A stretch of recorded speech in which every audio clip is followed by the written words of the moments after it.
আজ মনে হয় ঝমঝমিয়ে বৃষ্টি নামবে। কি বলো মন্ত্রী? তাড়াতাড়ি পা চালিয়ে রাজবাড়ি ফিরে চলুন মহারাজ, না হলে বৃষ্টিতে ভিজে পুরো ভেজা দাঁড় কাক হয়ে যাব। সেই ভালো, চলো চলো চলো।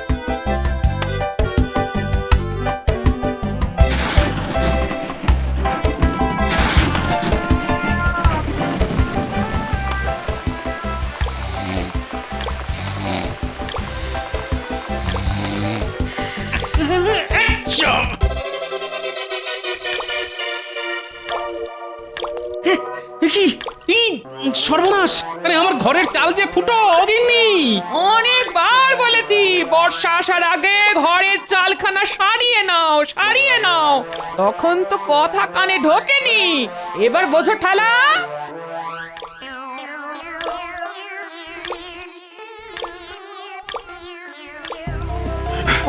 বাবা, তোড়ো তোড়ো তোড়ো।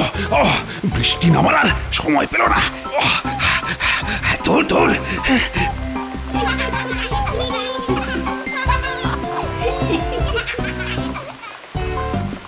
কি হলো মহারাজ, দাঁড়িয়ে পড়লেন কেন? তাড়াতাড়ি চলুন। দেখো দেখো মন্ত্রী, বাচ্চারা এই বৃষ্টির মধ্যে কত আনন্দ নিয়ে খেলা করছে। ওদের দেখে আমারও ওদের সঙ্গে খেলা করতে ইচ্ছে করছে যে। ও বাচ্চারা, আমিও খেলবো তোমাদের সঙ্গে। এই আমাকেও খেলতে নাও না গো তোমাদের সঙ্গে। ওই দেখ, মহারাজও আমাদের সঙ্গে খেলবে বলছে। এই নিন মহারাজ, এই নিন।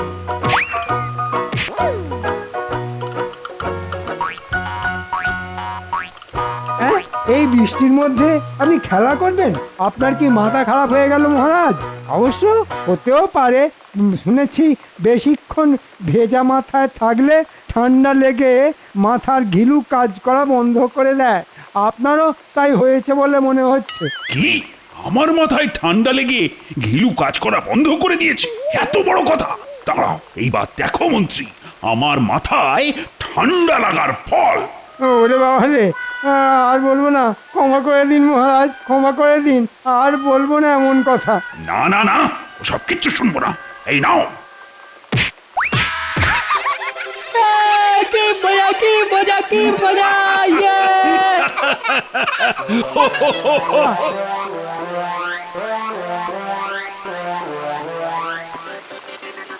আজ যে করেই হোক মহারাজকে রাজি করিয়ে এই মাসের বেতনটা অগ্রিম চাইতেই হবে, না হলে আমাকে আর আমার গিন্নিকে বিছানার উপর ছাতা খুলে শুয়ে ঘুমোতে হবে।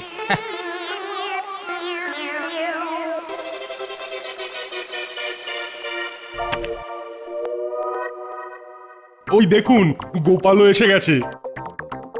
রোজ গোপাল রাজসভায় আসতে দেরি করে, কিন্তু আজ গোপালও রাজসভায় চলে এলো, কিন্তু মহারাজ এখনো এলেন না। আমি এসে গেছি, এসে গেছি, এসে গেছি। কি মহারাজ, আপনার এই অবস্থা হলো কি করে? আরে খেলা করতে গিয়ে হয়েছে গোপাল। রাস্তা দিয়ে হেঁটে আসতে গিয়ে দেখলাম তোমার নাতি নাতনিরা বৃষ্টির মধ্যে ভিজতে ভিজতে খেলা করছে। আর ওদের দেখে আর খেলার লোভ আমি সামলাতে পারলাম না জি। আর মন্ত্রী মশাই, আপনার এই অবস্থা হলো কি করে? ওই মহারাজকে বারণ করতে গেছিলাম, শুনলেন না? কি মারটাই খেলাম, বুঝেছেন? এখনো সারা শরীর যন্ত্রণায় টনটন করছে। সে তো আপনাকে দেখেই বোঝা যাচ্ছে মন্ত্রী মশাই, ভিজে দাঁড় কাক। মহারাজ, ভিজে রাজপোশাক পরে বেশিক্ষণ থাকা উচিত নয়, এতে আপনার ঠান্ডা লেগে যেতে পারে। ঠিক বলেছ রাজপুত, আমি বরং স্নান সেরে আসি। তাহলে আজকের মতন রাজসভা ছুটি? হ্যাঁ হ্যাঁ, আজ ছুটি। তোমরা যে যার মতো বাড়ি ফিরে যাও। কে গরম গরম খিচুড়ি খেয়ে জব্বর একটা ঘুম দাও। আরে বাবা, বর্ষাকাল এসে গেছে বলে কথা। বর্ষাকালে খিচুড়ি না খেলে জমে না কি? কি বলো গোপাল? আগে সে তো বটেই, কিন্তু বাবারই বাবা, ছুটির নাম শুনেও গোপালের মুখ কিন্তু।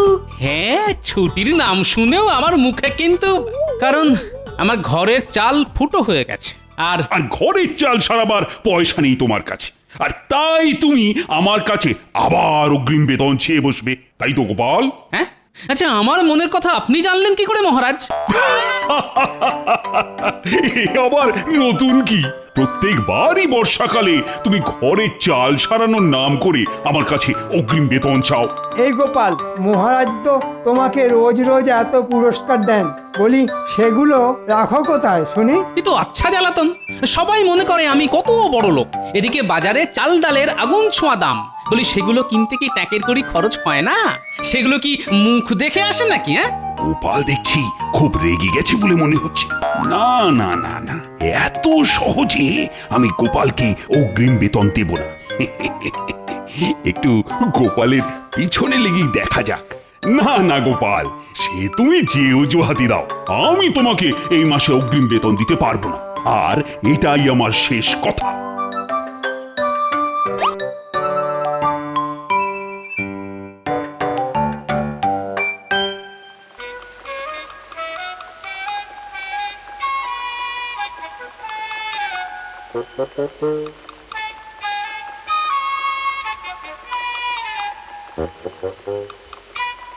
এই নিন, এবার গিয়ে তাড়াতাড়ি স্নান সেরে আসুন। হ্যাঁ হ্যাঁ, এক্ষুনি যাচ্ছি। আমি আজ মুগ ডালের খিচুড়ি করেছি, আর তার সাথে গরম গরম বেগুনি। তাড়াতাড়ি আসুন।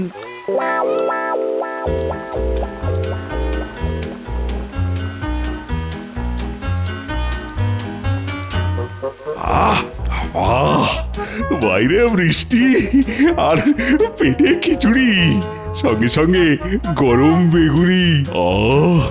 কি যেন স্বর্গ।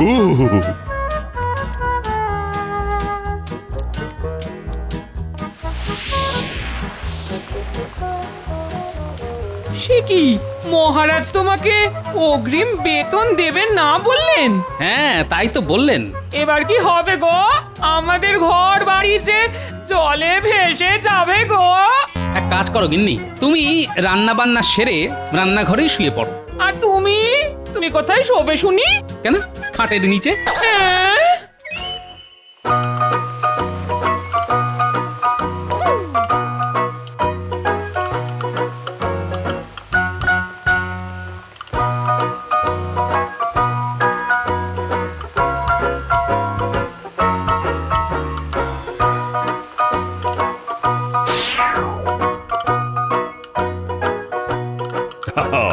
কাল রাতে সবার কেমন ঘুম হলো শুনি? ওহ, দারুণ! হ্যাঁ মহারাজ, দারুণ ঘুম হয়েছে। গতকাল সারা রাত বাইরে ঝমঝমিয়ে বৃষ্টি পড়ছে, ভালো ঘুম না হয় উপায় আছে নাকি? আর গোপাল, তোমার কেমন ঘুম হলো? আমার ফুটো ঘরের চাল দিয়ে জল পড়ছে জেনেও মহারাজ প্রশ্ন করলেন কেমন ঘুম হলো। হুম, আগে দারুণ ঘুম হয়েছে মহারাজ। সকালে ঘুমও ভেঙেছে দারুণ ভাবে। হ্যাঁ, সেটা কি রকম শুনি? আগে চোখ খুলে মুখ হা করলাম, ফুটো চাল থেকে বৃষ্টির জল সোজা আমার মুখে এসে পড়লো। ব্যাস, বৃষ্টির জলেই কুলকুচি করে চোখ মুখ ধুয়ে নিলাম।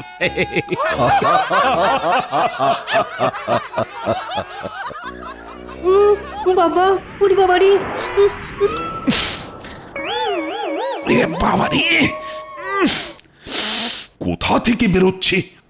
মহারাজ, এটা জুতোর দুর্গন্ধ। চামড়ার জুতো বেশিক্ষণ ভিজে থাকলে এরকম দুর্গন্ধ বেরোয়। বাপরে বাপ, গন্ধের চোটে নাক করেছি বন্ধ।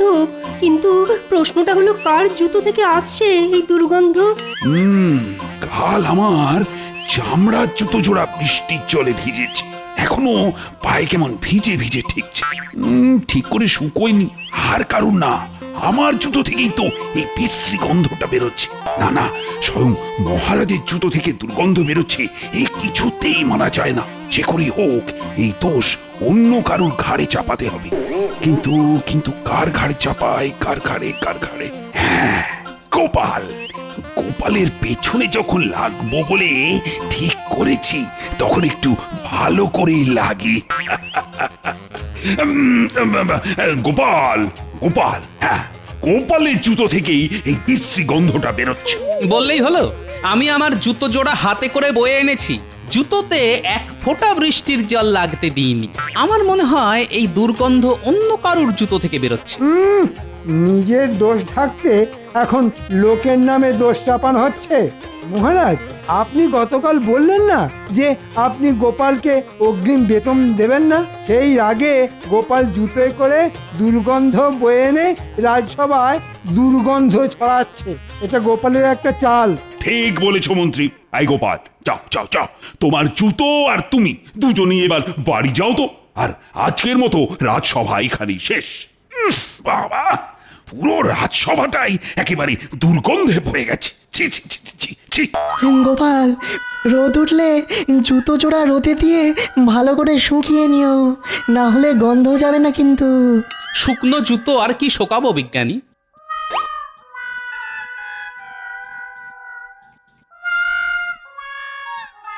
যাক, দুর্গন্ধটা আগের থেকে একটু কমেছে বলে মনে হচ্ছে। তাই তো, দুর্গন্ধটা আর আগের মতন তো নেই। এখন দুর্গন্ধটা আগের থেকে অনেক কম। তার মানে মহারাজ, দুর্গন্ধটা আর কারুর জুতো থেকে নয়, আমাদের মহারাজের জুতো থেকে বেরোচ্ছে। আর তাই সেটা বুঝতে পেরে মহারাজ রাজসভা ছুটি দিয়ে চলে গেলেন। আর মহারাজ যাওয়ার সঙ্গে সঙ্গে জুতোর দুর্গন্ধও চলে গেল। কিন্তু মহারাজ তো শুধু চলে গেলেন না, যাওয়ার আগে দোষটা চাপিয়ে গেলেন আমার ঘাড়ে। এই গোপাল, যাও যাও যাও, বাড়ি যাও।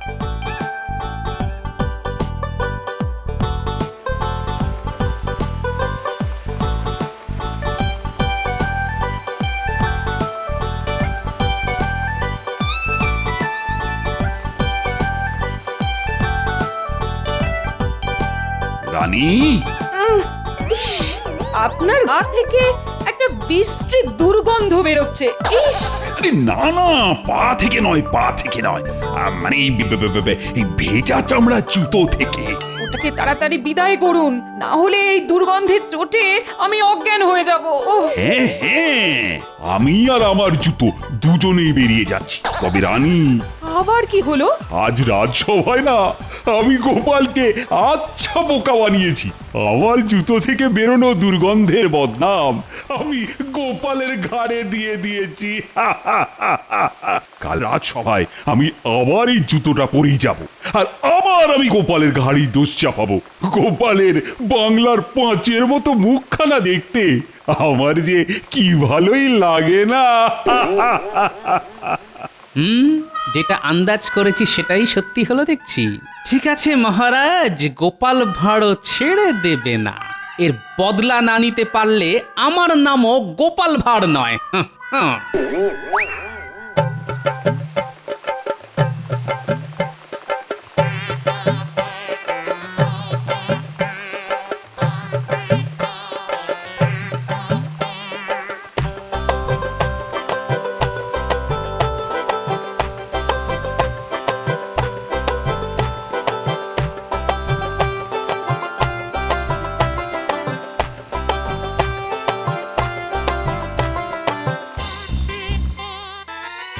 এই যে খুদের দল, বৃষ্টিতে ভিজে কি করছিস তোরা? আমরা কই মাছ ধরছি গোপাল দাদু। ওসব পরে করবি, আগে এদিকে আয়, কাজ আছে। বলো গোপাল দাদু, কি করতে হবে আমাদের? বেশি কিছু নয়, তোদের শুধু হয়ে যাবে গোপাল দাদু। আজ রাতের মধ্যেই কাজ হয়ে যাবে। বেশ বেশ।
তোমার কথাপতন কাজ হয়ে গেছে।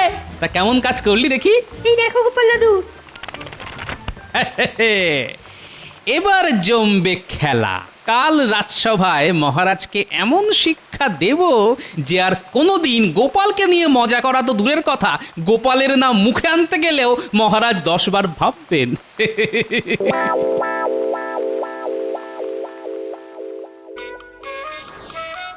হ্যাঁ, কি অদ্ভুত ব্যাপার! ঘর থেকে সোনা দানা ছেড়ে এক জোড়া জুতো চুরি হয়ে গেল।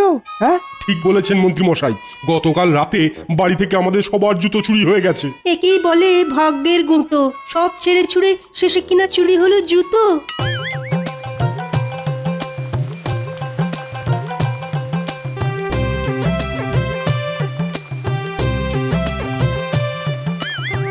আজ মহারাজ হবেন অবাক, উড়ে যাবে গাছে বসা কাক, গোপালের বুদ্ধির জোরে করবে চিচিং ফাঁক। লা লা লা লা লা।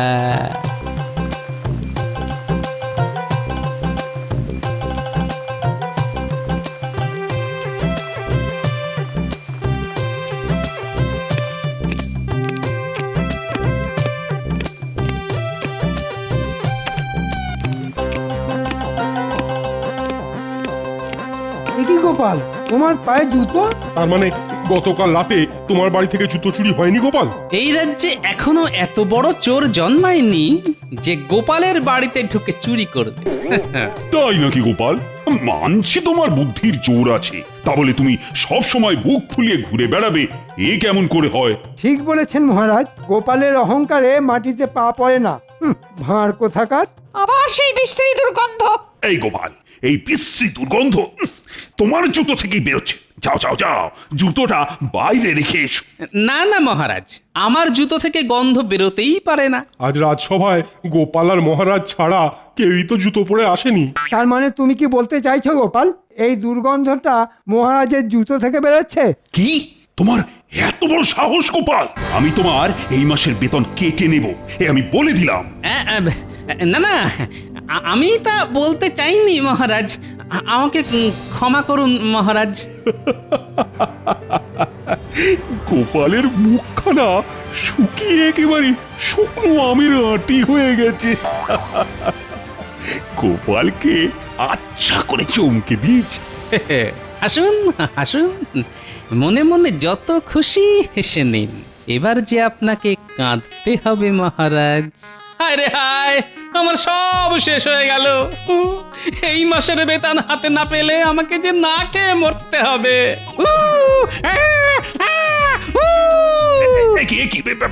এসব এসব কি হচ্ছে গোপাল? পড়ে গেলাম, বাঁচাও বাঁচাও বাঁচাও। গোপাল পাগল হয়ে গেছে মহারাজ। না না না না, পাগল নয়, এ তো মৃগী রোগের লক্ষণ। বাবা রে, রাজবৈদ্য, ও রাজবৈদ্য, কিছু একটা করো। আরে আরে আরে, গোপালকে শান্ত করো, না হলে আমার হাতখানা, ওরে বাবা রে। জুতোর দুর্গন্ধ মহারাজ, চামড়ার জুতোর দুর্গন্ধ শোকালে মৃগী রোগী শান্ত হয়ে যায়। তাহলে এক্ষুনি গোপালের পা থেকে জুতোটা খুলতে হবে। এই যা করা তাড়াতাড়ি করো। ওরে বাবা রে, ও বাবা। দাঁড়ান দাঁড়ান মহারাজ, এই এই এই, ওরে বাবা, ও কি শক্ত, কিছুতেই খুলছে না। ও না না না, গোপালের জুতোয় কাজ হবে না। আমার জুতোই বিশ্রী দুর্গন্ধ হয়েছে, ওটা শুকলেই গোপাল শান্ত হবে। আরে বাবা, কি হলো? কথা কানে যাচ্ছে না। এতদিন আমার জুতো থেকেই দুর্গন্ধ বেরোচ্ছিল, তাই তো জুতোটা আগে গোপালের নাকের কাছে নিয়ে ধরো। এ কাজ আরো তাড়াতাড়ি হবে। উফ বাবা, আরে তাড়াতাড়ি, ওরে বাবা রে। তার আর দরকার নেই মহারাজ, গোপাল সুস্থ হয়ে গেছে। নয় মহারাজ, হ্যাঁ, গোপালের কিছুই হয়নি মহারাজ। এ তো সত্যিটা আপনার মুখ থেকে বার করার জন্য একটা ছোট্ট অভিনয় ছিল মহারাজ। তার মানে দুর্গন্ধ গোপালের জুতো থেকে নয়, ওই মহারাজের জুতো থেকে বেরোচ্ছিল। হ্যাঁ আগে হ্যাঁ, আর গোপাল মিথ্যে অপবাদের বদলা নিল মহারাজের হাত কামড়ে দিয়ে। কথায় আছে না, কান ধরে টানলে মাথাও আসে, তাই বদলা নেওয়াও হলো আর সত্যিটাও সবাই জেনে গেল। বলুন মহারাজ, কেমন দিলাম? না মানে হ্যাঁ, হ্যাঁ, মানে আমাকে ক্ষমা করে দাও গোপাল, আমি আর কোনোদিন তোমার পিছনে লাগতে যাব না। ওরে বাবা রে, ও আচ্ছা শিক্ষা হয়েছে আমার। আজ রাজসভায় আমি আর মহারাজ বাদে কেউ যাতে জুতো পরে না আসতে পারে, তাই গতকাল রাতে আপনাদের বাড়ি থেকে আপনাদের জুতো জোড়াগুলো আমি সরিয়েছি আমার নাতি নাতনিদের সাহায্যে। আপনারা আপনাদের জুতোগুলো আবার ফেরত পেয়ে যাবেন। উফ গোপাল, যেমন তুমি তেমন তোমার বুদ্ধি। আমি হার মানছি গোপাল, আচ্ছা শিক্ষা হলো আমার।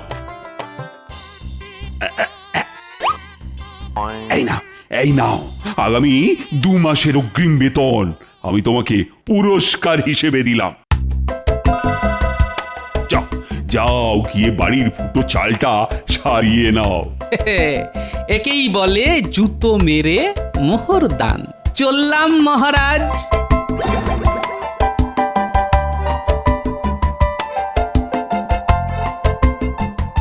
বাবা, ওরে বাবা রে, ও